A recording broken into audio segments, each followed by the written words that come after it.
Hello and welcome. I'm Maria Ressa. In today's Talk Thursday, we speak with Zambales representative and UNA senatorial candidate Mitos Magsaysay. She is a known critic of the Aquino government and a supporter of former President Gloria Arroyo. She is a third-termer now in Congress. Welcome to Rappler, Representative Magsaysay. Good afternoon, Maria, and good afternoon to all the viewers and the listeners of Rappler. Good afternoon. Well, let's go with this. You were an Aquino supporter. I mean, we started talking about this right before, but how will this, for one, how Aquino? Yeah, sorry, Arroyo supporter. Well, people see that I'm a Arroyo supporter simply because we're both allies in the minority. I support her on issues that I think are right, but I don't support issues that I think she's wrong. Even in the past administration, when I was a first-timer congresswoman, I won as a congresswoman. I was an independent candidate, so I was neither GMA nor FPJ. So I was always known as a feisty dragon lady of the lower house, simply because I would not mind going and asking the hard questions, even in the past administration. I used to get tangled with all the cabinet secretaries of GMA then, Angelo Reyes because of the oil deregulation law and power issues, Secretary Teves because he sold Petron. I got into a tangle with Secretary Favila because of when they changed the business climate and the rules of the game, in the middle, especially BIR and the Bureau of Customs because of smuggling issues. I'm the kind of legislator who's not afraid to talk and articulate my position, especially if I feel that policies and programs are not being delivered properly. So it doesn't matter whose administration it is, whether it's GMA or Aquino, it doesn't matter to me. How much of the positions you take, though, also factor in winnability in future elections? Well, as far as I'm concerned, I'd rather be myself. Because, when I got elected into office, I have a mandate with my constituents that I have to be their voice. And if there are issues being faced by my constituents which are not being addressed by the national government, whether Arroyo or Aquino, I really will speak out in the halls of Congress. Because that's the role of a legislator. You should be the voice. You should, sometimes there are certain people who are very popular, but you just have to call them out. Especially if the basic services and the delivery of projects and programs are not delivered properly. Well, so I'm not afraid. I'm probably people probably perceive me as somebody who's too feisty and who's so critical of the administration. But they must remember, I've been doing this for the last 9 years. That's why even in the Arroyo administration, they used to question whether I was part of the majority. Right. Because I sounded more like an opposition asking them questions, and her cabinet secretaries then would tell GMA, are you sure she's part of the majority? How come she keeps on calling us out in committee hearings? She's the one we dread the most every time we go to Congress because she asks hard, pointed questions to us. And if you're a member of the majority, you're not supposed to do that. So you're not afraid to buck the tide. Obviously, you've gone through many of the reasons, but there are some specific ones that may actually affect your run for the Senate. Most recently, you took a position on both the RH bill, the sin tax law, cybercrime. You took the other side of the sides that won. On the RH bill specifically, I mean, it seems like electorate voted, and it seemed also that it was an overwhelming, if you go by the survey, support of the people for the RH bill. How do you think this will affect your bid for senator? I think people would rather have a senator who's not a fence-sitter, who doesn't mind speaking out on behalf of a certain group.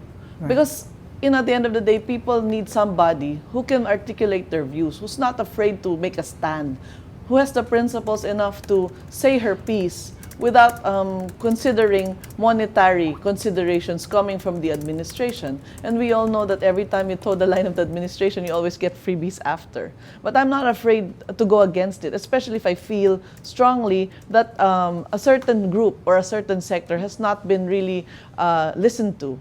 As far as the RH bill is concerned, my position there was you don't need to pass it because we already passed a law before, which is the Magna Carta for Women. And under Section 17, we already took care of most of the provisions of the RH law that we passed last December. So for me, it's a redundant law. All government has to do is implement the provisions in the Magna Carta, which was already espoused in the IRR of the Magna Carta for Women for reproductive health services. So I felt, why do we need to pollute too many laws in this country when existing laws already take care of But them. so you support the basic framework for it, the reason for the RH bill. You're saying it's just the laws already exist to actually make Exactly, it happen. and besides, I don't want that we never consider the taxpayers in this issue. Because when we asked the pro-RH side, how much money do you think we should be allocate for condoms and contraceptives? And they said 3 billion. And for me, that's such a big amount. It's too steep, considering that there's some agencies of government who don't even have 1 billion for their budget.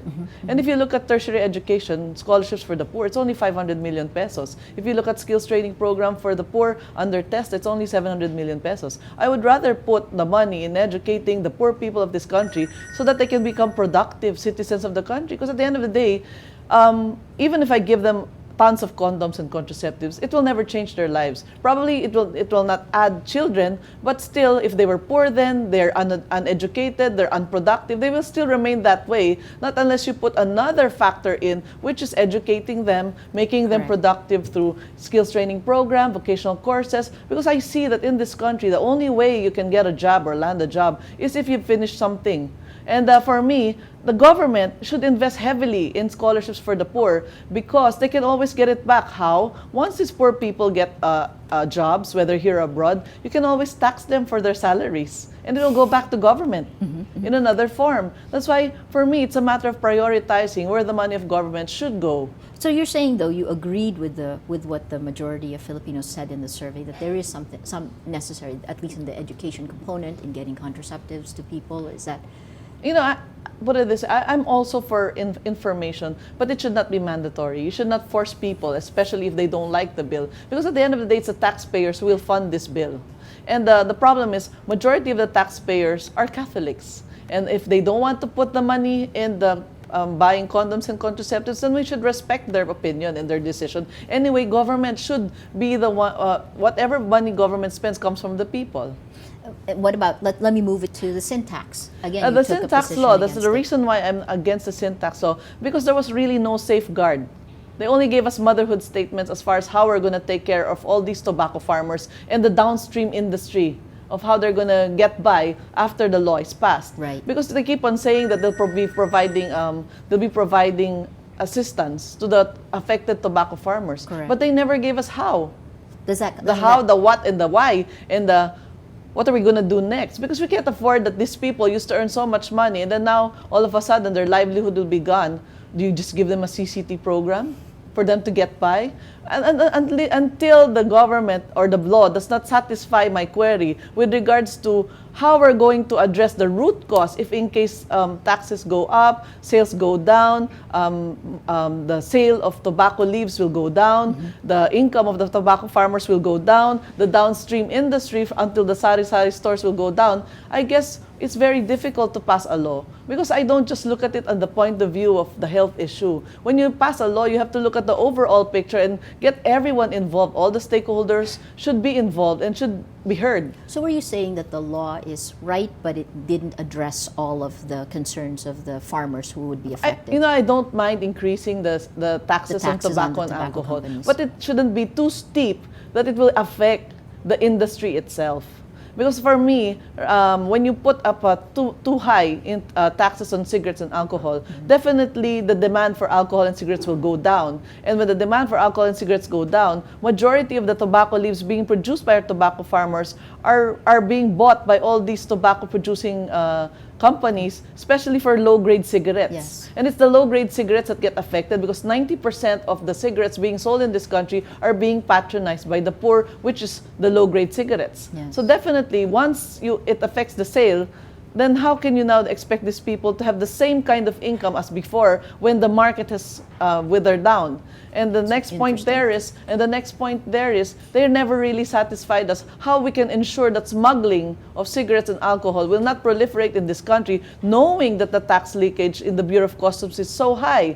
During the Estrada administration, it was 3.2 billion yearly average for tax leakage. Arroyo years, it was 3.6 billion. But in the Aquino years, it's 19.6 billion as reflected by the World Bank. Yes. So how can you address that now, knowing at this point in time, there's still no, cigarettes are not high, the effect was only in January. Correct. But in last year, Implemented in January. it's already 19.6 billion tax leakage.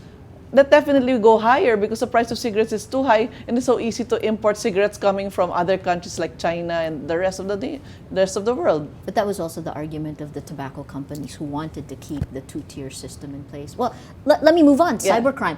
You took I'll just take the cybercrime as the last before I ask you. Cybercrime. What's your position on the cybercrime bill? The cybercrime law that we passed, this was not the version we passed in the lower house. We were also shocked that the version that was passed in the BICAM was a totally different animal from what we passed in the lower house, and we were never informed.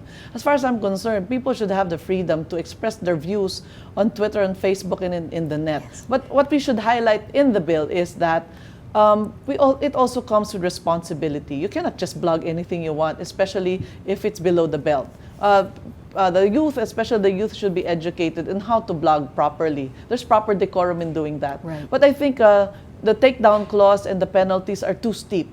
Everybody should be given due process. An alleged murderer is given his day in court to defend himself. So why can't we allow due process to occur in the cybercrime law, wherein you cannot just close down their Twitter, their Facebook, their internet, just because there was a post there that was not pleasing to somebody. Correct. But it comes with real responsibility. That's why I would like that we highlight more the responsibilities of a blogger who's using the net.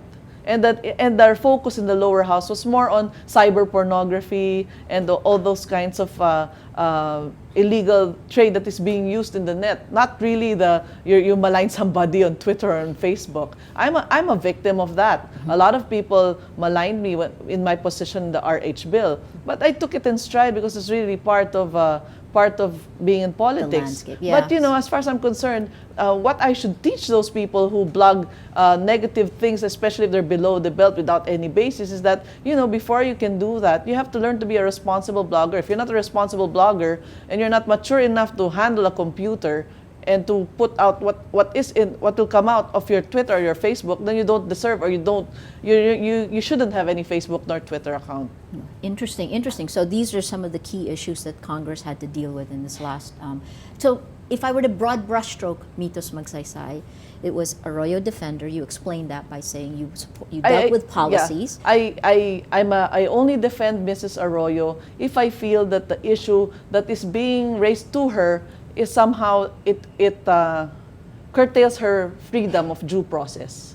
Okay. But as far as I'm concerned, I don't mind people filing cases against her. But she should be given her day in court to defend herself and not in the court of public opinion. Because majority of the politicians here in this country are already crucified and condemned by trial by publicity, which I feel is unfair for anybody, not only Mrs. Arroyo, but everybody else. If it happened to Pinoy, I would also defend him equally. Because I'm a stickler for the rule of law. I'm a stickler for the Constitution. And anybody who violates the rule of law and the Constitution has no place. Because, in this country, we should be bounded by rules. Every time we make palusot, they say Filipinos are fond of palusot, yung shortcut. The that's rules why, seem to be bent. And to then those that's who why have there are a power. lot of problems being faced by this country is because we don't enforce and implement the law Correct. properly. Look at all these killings that are happening around us. It's because of poor implementation and enforcement of the PNP, intelligence Yes, work. If you yes. talk about drugs proliferating in the country, it's also poor enforcement and implementing the law. So it's just a matter of teaching Filipinos to discipline themselves, to work within the bounds of the law, and not to violate any tenet of the Constitution. Because if we follow the Constitution, I don't think we'll have a problem. And that is why some people think that I defend her, because as far as her cases were concerned, there were instances wherein I saw that her rights as a human being were being curtailed. Right. Okay, That's- so